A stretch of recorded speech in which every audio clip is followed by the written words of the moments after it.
ప్రభుత్వం అధికారంలోకి వచ్చిన తర్వాత వైఎస్ఆర్ కాంగ్రెస్ పార్టీ శ్రేణుల మీద రోజు రోజుకి దాడులు ఉధృతమవుతున్నాయి. రెడ్ బుక్ పేరిట విధ్వంస పాలనకి ఈరోజు నారా లోకేష్ శ్రీకారం చుట్టి అందులో భాగంగా నిత్యం వైఎస్ఆర్ కాంగ్రెస్ పార్టీ నాయకులు కార్యకర్తలు సానుభూతి పరులను వేధించడమే ప్రధానమైనటువంటి లక్ష్యంగా ఈరోజు పనిచేస్తున్నటువంటి నేపథ్యం.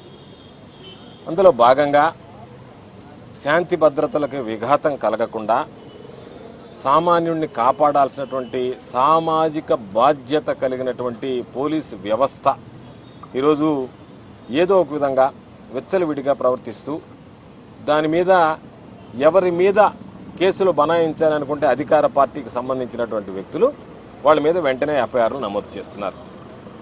ఈరోజు దానికి సంబంధించి సాక్షాత్తు కార్పొరేటర్గా ఉన్నటువంటి వ్యక్తి బొబ్బల శ్రీనివాస్ యాదవ్, సుదీర్ఘమైనటువంటి రాజకీయ అనుభవం ఉన్నటువంటి వాడు, ఆయన మీద ఈరోజు ఎవరో వెళ్ళి మాకు పర్మనెంట్ ఉద్యోగాలు ఇస్తామని చెప్పి డబ్బులు తీసుకున్నారు అని చెప్పని ఒక అభియోగం మోపడం జరిగింది. ఆయన దాని మీద ఇంతకుముందు ఎలక్ట్రిసిటీ విజిలెన్స్ వాళ్ళు దానికి సంబంధించి ఎంక్వైరీ చేశారు. వాళ్ళు ఒక రిపోర్ట్ ఇచ్చారు. ఆ రోజు కేసు గతంలో వచ్చినటువంటి కేసును పక్కన పెట్టారు. మరలా ఈరోజు ఆ కేసులో కావాలని ఈరోజు ఆయన కాస్త యాక్టివ్గా పనిచేస్తున్నాడు వైఎస్ఆర్ కాంగ్రెస్ పార్టీకి సంబంధించని దాన్ని మనసులో పెట్టుకొని ఈరోజు మరలా ఆయన మీద ఒక ప్రెస్ మీట్ పెట్టించడం, దాని మీద ఎఫ్ఐఆర్ కట్టడం. మేము అధికారులకు చెప్పాం, మేము కేసులకి వాటికి భయపడేటువంటి వాళ్ళం కాదు, కానీ కేసుల పేరిట మా వ్యక్తిత్వ హననం జరుగుతుంది మాకు సంబంధించినటువంటి నాయకులకి కార్యకర్తలకి. రాగానే దాని మీద పొంకాలుగా కొన్ని పత్రికలు పచ్చ మీడియా రాయడం, వీళ్ళంతా లంచాలు తీసుకున్నారు, దానివల్ల ఏదో జరగరాందంతా జరిగిపోయింది, దాని మీద ఎఫ్ఐఆర్లు నమోదైనాయని చెప్పని ఒక అభూత కల్పన సృష్టించేటువంటి ప్రయత్నం చేస్తుంది అని చెప్పడం జరిగింది. కాబట్టి మేము చెప్పేది ఎక్కడ ఏమీ ఆధారం లేకుండా, వాళ్ళు నగదిచ్చినట్టుగా ఏం ఆధారాలు లేవు, కేవలం నోటి మాటలతో. అంటే ఈరోజు ఏ విధంగా తయారైందంటే ఎవడు వచ్చి ఎవడి మీద ఏది ఆరోపణ చేసినా ఆ ఆరోపణ ఎఫ్ఐఆర్ అయిపోతుంది. గతంలో ఆ పరిస్థితి ఉండేది కాదు. ఏదైనా ఆరోపణ చేస్తే ఆ ఆరోపణకు సంబంధించినటువంటి ఆధారాలు అడిగేటువంటి వాళ్ళు పోలీసులు. ఒక పక్క వైఎస్ఆర్ కాంగ్రెస్ పార్టీకి సంబంధించినటువంటి వ్యక్తుల మీద తెలుగుదేశం పార్టీ వాళ్ళు దాడులు చేసినా లేదా దానికి సంబంధించినటువంటి ఏదైనా చేస్తే ఏం ఆధారం లేకపోయినా ఈరోజు వదిలేస్తున్నారు.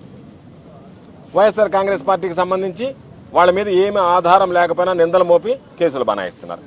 దాని ఫలితమే ఈరోజు బొబ్బల శ్రీనివాస్ యాదవ్ మీద రాజకీయ కక్ష కుట్రలో భాగంగానే ఈరోజు కేసు పెట్టారు. అందుకే వచ్చి జిల్లా ఎస్పీ గారిని కలవడానికి గ్రీవెన్స్ డేకి నేను, నాతో పాటు సోదరులు రూరల్ నియోజకవర్గ ఇన్ఛార్జిగా ఉండి ఈరోజు రూరల్ నియోజకవర్గ కార్యకర్తల పట్ల నిరంతరం పోరాటం చేస్తున్నటువంటి మా అన్న విజయ్ కుమార్ రెడ్డి గారు ఇద్దరం కలిసి స్థానికంగా ఉండేటువంటి కార్పొరేటర్ నాయకులు అందరితో కలిసి రావడం జరిగింది.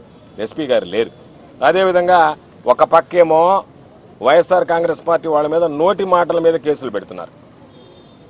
తెలుగుదేశం పార్టీ వాళ్ళు దాడులు చేస్తే దౌర్జన్యాలు చేస్తే ఈరోజు పాపం రమాదేవి కుటుంబానికి సంబంధించి వాళ్ళ భర్తకి చేయి తగిలితే ఫ్రాక్చర్ అయితే వెళ్ళి ఆసుపత్రిలో జాయిన్ అయితే ఆసుపత్రి వర్గాల మీద ఒత్తిడి తెచ్చి రాత్రికి రాత్రి డిశ్చార్జ్ చేసేసేయండి, ఆధారాలు ఉన్నాయి.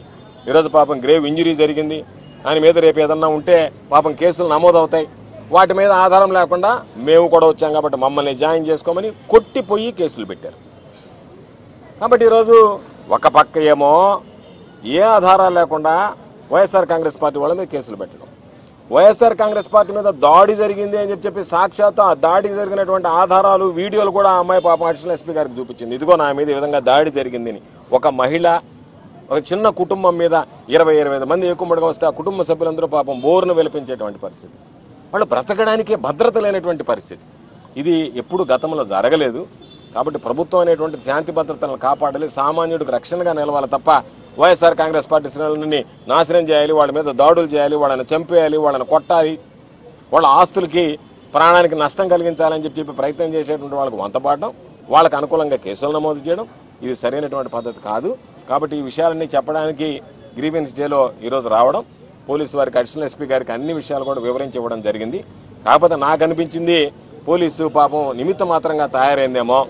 ఒక పోలీసు వ్యవస్థ అనేటువంటిది ఒక పటిష్టమైనటువంటి వ్యవస్థ. ఎవడైనా ఏదైనా సమాజంలో అన్యాయం జరిగితే నేరుగా పోలీసులను ఆశ్రయిస్తాడు.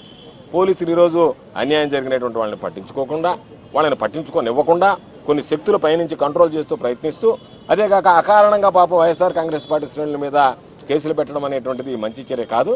కాబట్టి మరలా మేము ఈరోజు అడిషనల్ ఎస్పీ గారు 2 విషయాల్లో కూడా సానుకూలంగా స్పందించారు. రమాదేవి మీద జరిగినటువంటి ఆ కుటుంబం మీద జరిగినటువంటి దాడి విషయంలో కానీ, బొబ్బల శ్రీనివాస్ యాదవ్కి సంబంధించినటువంటి అకారణంగా కేసు నమోదైనటువంటి విషయంలో కానీ రెండులో సానుకూలంగా స్పందించి మేము అన్నిటి మీద పూర్తిగా విచారించి చర్యలు తీసుకుంటామని చెప్పడం జరిగింది. కాబట్టి మేము పోలీసు వ్యవస్థ పట్ల ఈరోజు పోలీసు ఇచ్చినటువంటి మాట పట్ల విశ్వాసంతో వెళ్తున్నాం. కాకపోతే రాబోయేటువంటి రోజుల్లో పోలీసు శాఖ గనక నిష్పక్షపాతంగా వ్యవహరించకుండా, పారదర్శకంగా పనిచేయకుండా పక్షపాతంగా వ్యవహరిస్తే మాత్రం మేము పోరాటాలు దిగడానికి కూడా సిద్ధంగా ఉన్నాం. ఎక్కడా కూడా కేసులకి, అరెస్టులకి వాటికి భయపడేటువంటి వాళ్ళం కాదు, వాటికి భయపడి వెనక్కి తగ్గేటువంటి వాళ్ళం కాదు. కాబట్టి ఈ సమాజంలో చట్టం న్యాయాన్ని గౌరవించేటువంటి వాళ్ళం. కాబట్టి దాని ప్రకారం వ్యవహరించాల్సినటువంటి పోలీస్ శాఖ ఈరోజు పక్షపాత వైఖరి ప్రదర్శిస్తే మంచిది కాదు. కాబట్టి ఆ రెండు రిప్రజెంటేషన్ తీసుకొచ్చి ఈరోజు విజయన్న ఆధ్వర్యంలో మేము అడిషనల్ ఎస్పీ గారికి ఇచ్చి దీని మీద చర్యలు తీసుకోవాల్సిందిగా కోరడం, దానికి సంబంధించినటువంటి వినతి పత్రాలు సమర్పించడం జరిగింది. వాళ్ళు తీసుకునేటువంటి చర్యలను వేచి చూసిన తర్వాత తదుపరి కార్యాచరణ ప్రణాళిక ప్రకటించి వైఎస్ఆర్ కాంగ్రెస్ పార్టీ నాయకులకి, కార్యకర్తలకి ఎవ్వరికి కూడా ఇబ్బంది లేకుండా అండగా నిలుస్తాం. కాబట్టి వాళ్ళ మీద ఎవరన్నా దాడులు చేస్తే ముందు మమ్మల్ని దాటి వాళ్ళ మీదకు పోవాల్సినటువంటి పరిస్థితి ఏర్పడుతుంది. ఆ విధంగా నిలబడి మా కేడర్ని మేము కాపాడుకోవడంలో ఎక్కడా కూడా మేము వెన్ను చూపించకుండా అలుపెరగనటువంటి పోరాటం చేస్తామని చెప్పి ఈ సందర్భంగా తెలియజేశారు. నెల్లూరు రూరల్కి సంబంధించినంత వరకు వైఎస్ఆర్ కాంగ్రెస్ పార్టీ కార్యకర్తల మీద, నాయకుల మీద అకారణమైనటువంటి దాడులు, రెచ్చగొట్టే చర్యలు సర్వసాధారణం అయిపోయింది. వీళ్ళు అధికారంలో మళ్ళీ ఇంకొక పార్టీలో వచ్చినా కూడా పాత పద్ధతులు అయితే మారలా. ఎవరు వాళ్ళకి లోబడరో, ఎవరు వాళ్ళకి వ్యతిరేకంగా వాళ్ళు స్వతంత్ర నిర్ణయం తీసుకుంటారో వాళ్ళని బెదిరింపులు, ఫోన్లు చేసి బెదిరించడం, మనుషుల్ని పంపించి బెదిరించడం, లేదనంటే వేరే రూపాలలో వాళ్ళ ఆస్తుల మీద కక్ష కట్టి వాళ్ళ ఆస్తుల మీదకి మేము మీ వాటిల్ని అన్నిటి కూడా పగలగొట్టిస్తాం, మున్సిపాలిటీలో చెప్పి మీకు ఇబ్బంది క్రియేట్ చేస్తామని అనేటటువంటి రకరకాల విధానాలతో ఈరోజు వైఎస్ఆర్ కాంగ్రెస్ పార్టీ కార్యకర్తల్ని కానివ్వండి, నాయకుల్ని కానివ్వండి, ఈ టీడీపీ నాయకత్వం ఏదైతే ఈ రూరల్లో ఉందో వాళ్ళు ఈ బెదిరింపు ధోరణికి దిగారు. మేము ఒకటే చెప్తున్నాం, ఈ రోజుకి కూడా ఎటువంటి పరిస్థితుల్లో కూడా కొట్లాటలకి, తగువులకి తావు లేకుండా ఏదైనా సమస్య ఉంటే అధికారుల దృష్టికి చట్టబద్ధంగా, న్యాయబద్ధంగా వెళ్ళి పరిష్కారం అడుగుతున్నామే తప్ప చావలేకో చేతకాకో కాదయ్యా. ఎందుకంటే ఈ కొట్లాటలు, ఈ నెత్తురు కారటం అనేది ఎవరికీ క్షేమకరం కాదు. కానీ ఎదుటి మనిషి గమ్మునున్నాడు కదా అని పొద్దుగూకులు మీరు ఇదే పని కానీ చేస్తా పోతే ఒకరోజు తిరగబడే రోజు వచ్చినప్పుడు ఆ రోజు పరిస్థితులు వేరేగా కూడా ఉంటాయని చెప్పి నేను మనవి చేస్తూ, ఆ రోజు రాకూడదనే ఈరోజు ఇంత దెబ్బ తగిలినా ఈ రమాదేవి ఆమెకి చాలా దెబ్బలు తగిలాయి. వాళ్ళకి సంబంధమే లేదు. వాళ్ళ కుటుంబంలో ఇంకొక ఆయన వచ్చి వాళ్ళు కొలతలు కొలుచుకుంటూ ఉంటే నీ వల్ల వచ్చింది తగు అని చెప్పి ఆమెని, ఆమె భర్తని, బిడ్డల్ని అందరి మీద దౌర్జన్యం చేసి కొట్టి వీళ్ళ మీదనే మళ్ళీ కేసు పెట్టి పెద్ద హాస్పిటల్లో అవతల వాళ్ళు పండుకునేటటువంటి పరిస్థితులు వస్తే ఏం చేయాలనేది కూడా అర్థం కాక మా నాయకుడు, మేము ఈరోజు మా జిల్లా అధ్యక్షుడు గోవర్ధన్ రెడ్డి గారితో కూడా సంప్రదించి మేమందరం కూడా ఒకసారి ఈ విషయాల్ని పోలీస్ శాఖకు కూడా మేము తెలియపరిచి వారిని కూడా సరైన మార్గంలో స్పందించమని చెప్పి కోరడానికి ఇక్కడికి రావటం జరిగిందని మనవి చేస్తూ, ఎల్లవేళలా మేమందరం కూడా మా కార్యకర్తల్ని, మా నాయకులకి అండగా మేమందరం నిలబడి వాళ్లకు ముందు మేము నిలబడి ఉంటామని చెప్పి మేమందరం కూడా ఈ ప్రయత్నంలో మా వంతు భాగస్వామ్యం మేము చేస్తూ ఉన్నాం.